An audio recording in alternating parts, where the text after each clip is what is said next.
저는 시어머님이 두 분이십니다.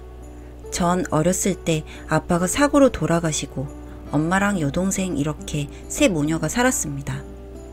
아빠가 그렇게 허무하게 가시고 나서도 저희 엄마는 슬퍼할 틈도 없이 저희 두 자매 먹여 살리겠다고 악착같이 하루하루를 사셨어요. 그런 엄마를 보면서 자랐기 때문에 엄마가 우리만 보고 사는 걸 알기 때문에 더 바르게, 더 똑똑하게, 더 예의 있게 살았습니다. 엄마의 유일한 낙이 바로 저희 두 자매이니 저희에 관련된 성공이나 칭찬은 엄마의 행복이셨죠. 그런 저희 엄마, 제가 직장에서 자리를 잡은 후 바로 일 쉬게 했어요. 그리고 지금은 동생이랑 저랑 키워줘서 감사하다는 마음으로 매달 급여를 드린답니다.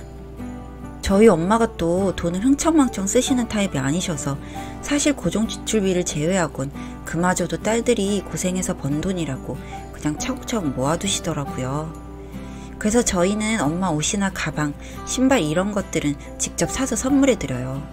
그렇지 않으면 아끼실 분인 걸 아니까요. 이런 엄마 밑에서 자라서 그런지 엄마에 대한 헌신, 사랑, 배려 등에 대해서 남들보다 더 뼈저리게 느끼면서 살았습니다. 그러던 저에게도 결혼하게 되는 순간이 찾아왔고 조용조용 연애를 하다 내 평생의 짝꿍이 되던 순간 저는 솔직히 결혼 준비부터 너무 힘들었습니다. 남편이랑 의견 다툼 많았냐고요? 아니요, 전혀요. 오히려 남편이랑은 전혀 문제가 없었다는 거예요. 저는 시엄마가 두 분이세요. 편의상 시엄마라고 칭할게요. 저 시아빠가 엄청난 바람둥이세요. 남편이 어렸을 때부터 한 번도 어머님을 제대로 품어주시지 않으셨고 가정에는 꽝인 아빠, 그렇지만 아들 바보인 아빠, 딱 이런 스타일이셨어요. 그냥 정말 시엄마만 소가려 하시고 한평생을 사신 거죠. 아들을 위해서 이혼도 안 하시고 참고 또 참고 그렇게 여자로서의 삶을 모두 포기하고 아들만 보고 사신 시엄마. 그렇다고 하면 뭔가 아들한테 집착하고 며느리를 미워하고 그럴 것 같으시죠? 전혀 그렇지 않으세요. 오히려 우리 아들 사랑은 받으면서 성장했어도 엄마 불쌍한 모습 많이 보고 큰 애라서 사랑으로 많이 보듬어 주라고 항상 저에게 고마워하시는 시엄마십니다. 저는 사실 이해가 안 되는 게 시아빠의 행동입니다. 한평생 그렇게 속을 곰게 하면서 바람을 피던 아버님은 어떻게 한 여자랑 10년간 지금 불륜관계를 유지하고 계시다고 하네요. 남편이 이제 어엿한 성인이 되고 그런 후 아빠를 본 채도 안 하고 사람 취급도 안 하니 그때부터 저 내연녀랑 함께 살았다고 해요. 그래서 결혼 준비를 하고 그럴 때도 어머님이랑만 함께 했어요. 그리고 저희 엄마께도 이런 상황을 모두 말씀드렸고 정말 다행인 건 저희 엄마도 외로운 사람이고 시엄마도 외로운 분이라며 두 분이 정말 너무 친한 친구처럼 잘 지내셨습니다. 그렇게 저랑 엄마, 남편이랑 시엄마 이렇게 넷이 너무 행복하게 준비를 하다가 문제가 발생했죠. 남편이 결혼한다는 사실도 시아버님께 말씀을 드리지 않은 상황이었어요. 결혼식에 오시는 것 자체가 너무 싫었기 때문에 그리고 그렇게 한평생을 바람핀 걸로도 모자라서 10년간 그 여자와 함께 동거를 했다는 그 사실만으로도 남편은 아빠 취급, 아니 사람 취급을 하지 않았기 때문이죠. 남편이 다 성장하고 어머님도 이혼을 알아보고 계셨었는데 저 불륜관계가 너무 괘씸하고 싫어서 일부러 안 해주셨다고 하시네요. 아무튼 하루는 제가 회사에 있는데 모르는 번호로 연락이 왔더라고요.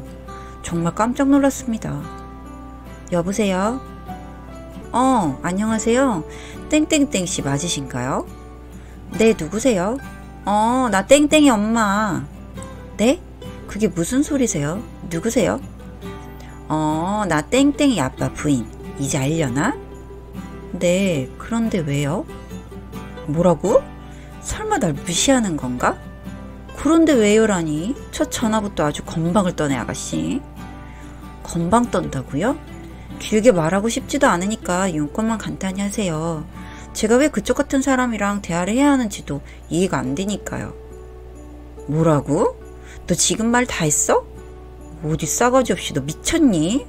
네 남편의 아빠의 부인이라고. 저기요 아줌마, 정신 차리고 개념도 챙기세요. 제 남편의 아빠 같지도 않은 사람에 더 사람 같지도 않은 상간녀시죠. 부인이라는 단어의 뜻은 알고 쓰세요? 손바닥으로 하늘을 가려야죠.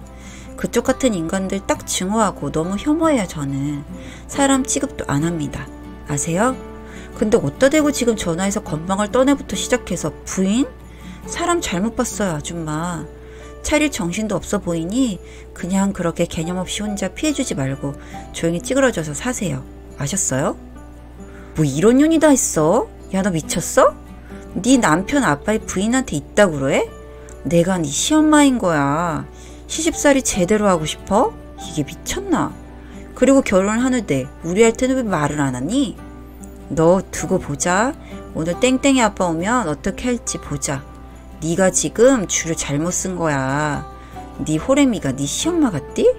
멍청해도 어떻게 이렇게 멍청할까? 아줌마한테 지금 내 감정 시간을 소비하는 게 너무 아까워서 미칠 것 같지만 마지막으로 한마디만 할게요. 인생 그렇게 살지 마세요. 남의 눈에 한평생 피눈물 흘리게 했으면 그쪽한테도 결국 돌아오는 거야. 10년? 그 긴 세월 동안 첩으로 사니까 어땠어요? 손가락질 받다 동네에서 쫓겨나니 어땠어요? 그 수치심 하루하루 잊지 말고 살아야지. 시간 좀 지났다고 초심 잃으셨네요? 그리고 저희 어머님은 앞으로 저희가 보호해요. 말도 함부로 하지 말고 아줌마 같은 사람이 함부로 입에 올릴 분이 아니세요. 혼자 인생 더럽게 사시고 피해주지 마시고 연락해서 저랑 땡땡씨한테도 감정, 시간 소비하게 하지 마시고요. 이 모든 대화 내용은 녹취했어요. 왜 한 줄 아세요? 그쪽이 있는 말 없는 말 지어내서 입방정 떠실까 봐요. 제가 모두에게 존성할게요. 그게 거짓말도 생기지 않고 좋을 것 같네요. 그렇게 전화를 마치고 정말 너무 화가 나더라고요. 저런 버러지 같은 인간이 저 시엄마를 저렇게 말하는 것도 화가 났고 일단 이 모든 내용을 남편한테 직접 들려줬고 어머니께도 연락드려 말씀드렸어요. 또 저한테 그런 연락 받게 해서 미안하다고 계속 하시는 어머님 보고 괜히 너무 속상했네요. 이 시간 이후로 아버님도 연락 오셔서 자기 부인한테 왜 그랬냐고 난리를 치셨지만 남편과 상의 끝에 말씀드렸어요. 죄송한데요. 제 남편 땡땡땡은 아빠가 없어요. 그러니 저도 시아버님이 안 계세요. 한평생 그렇게 어머님 두고 한눈 팔고 아들도 버려두고 나가셔서 재미 보셨으면 남은 생도 그러시면 되지 왜 이제 와서 이러시는지 모르겠네요. 그것도 저 첩과 함께 말이에요. 너 이게 듣긴 했다만 보통이 아니구나. 어디 어른한테 말을 그런 식으로 하냐? 아주 못돼 처먹은 애가 며느리로 들어오겠네. 이 견으로는 하면 안 되지 그럼. 네, 저 예의, 배려, 예절 이런 거 엄마한테 지겹도록 배우면서 자라서 아주 깍듯해요. 칼같이 말이죠. 근데 그것도 사람한테 그렇게 하라고 배워서요. 사람 같지도 않은 사람한테 제가 왜 예의범절을 차려야 해요? 전 솔직히 지금 그나마 최대한 예의를 부리고 있는 겁니다. 모르시겠어요? 황당하고 웃기네요. 사람 같지도 않은 사람들한텐 눈 뒤집히니까 건들지 마시고 더 이상 연락 마시라고요. 그러니까. 이렇게 매일같이 싸웠습니다. 남편은 저보다 더 심하게 말을 했고 저희 부부는 결혼도 하기 전부터 이렇게 저 불륜 커플이랑 엄청 다퉜죠. 그 과정에서 어머님은 너무 미안해 하셨고요. 상간녀는 제가 처음부터 자기를 무시한 게 너무 기분이 나빴다고 하네요. 그래서 옆에서 절 미친듯이 괴롭히면서 시집살이를 시켜주겠다고 하셨죠. 제 면전에 대고 말이에요. 결혼식도 완전 망쳐버릴 거라고 아주 협박을 하시더라고요. 감정 조절도 안 되고 어리석고 생각이 눈에 다 보이던 시아빠 상간녀. 대충 두 사람의 계획을 보니 제 결혼식에 둘이 나타나서 앉아있을 생각이더라고요. 저희 어머니 민망하게. 그리고 저희 가족 오시는 모든 분들이 당황하고 당사자인 저랑 남편이 놀라게 말이죠. 그리고 그 후부터 계속해서 시부모 역할을 하려고 하는 것 같았죠. 제 결혼식이 망쳐지는 건 둘째하고 전 같은 여자로서 그리고 저희 엄마가 저를 혼자서 그렇게 힘들게 키운 모습을 봤고 어머님 역시도 그렇게 제 남편을 키웠을 생각을 하니 너무 마음이 아파서 저 인간 같지도 않은 시아빠란 사람과 상간녀에게 복수를 제대로 해주고 싶었어요. 어머님에겐 이젠 저랑 남편이 있으니까요. 그간 서러움을 모두 제가 복수해드리고 싶었습니다. 결혼 전에 축하해주러 오는 하객분들께 미리 양해 말씀을 구했습니다. 사실 정말 친한 친구랑 지인 몇몇 가족들만 모시고 하는 결혼이라 큰 문제가 되진 않았죠. 이런 상황이고 이렇게 올 건데 오히려 반대로 수치심, 창피함을 주고 싶다고 전달했고 당일날에 팍 터뜨렸어요. 우쭐하며 들어오는 두 분을 보면서 화들짝 놀란 척 한번 해주고 식이 시작되면서 마이크를 들고 제가 말했습니다. 여러분, 오늘 이렇게 축하해 주러 오셔서 감사합니다. 그리고 그 전에 미리 연락드린 내용 양해해 주셔서 너무 감사해요. 저희 부부, 홀 어머님 두 분 모시고 너무 행복하게 잘 맞추고 있는데 가족 버리고 한평생 바람만 피던 아빠, 그리고 그 옆에서 좋다고 10년간 동거하는 여자. 10년이란 세월을 보내서 그런지 진짜 부인인 줄 알더라고요. 저한테 시집살이를 하려고 들고.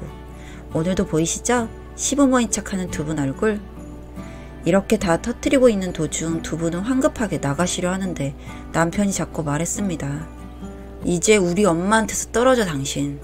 합의금까지 다 내놓고 떨어져. 그렇지 않으면 내가 수단과 방법을 가리지 않고 당신 꼭 교도소에 넣어버릴 거니까. 그렇게 평범하지 않은 결혼식이 끝났습니다. 위자료 명목으로 받아냈고 그렇게 정말 두 분은 드디어 이혼을 하셨습니다. 그리고 저희가 생각을 해본 후 결정한 건데 3층짜리 전원주택을, 꿈에 그리던 주택을 저 남편 그리고 두 어머님 모두 모아서 그냥 지었습니다. 저랑 남편이 제일 높은 3층을 쓰고요. 저희 엄마가 2층, 어머님이 1층 이렇게 사용하세요. 저에게도 남편에게도 혼자 남은 엄마가 너무 소중해서 따로 살다가 결정한 일인데 정말 너무 잘했지 싶어요. 사돈이 아닌 그냥 정말 엄마가 둘인 기분입니다. 시아빠는 이혼 후 그 상간녀랑도 갈라선 걸로 알고 있어요. 그래서 저희 어머니께 연락해서 정신 차렸다, 미안했다 어쩌고 했지만 어머님이 시원하게 뻥 차버리고 연락처는 현재 바꾸셨어요. 두 어머님 모두 저희 보호하에 저희와 함께 시간을 보내고 계십니다. 당신의 톡톡과 함께한 사연 어떠셨나요? 즐거우셨다면 구독과 좋아요, 알림 설정으로 응원해주세요.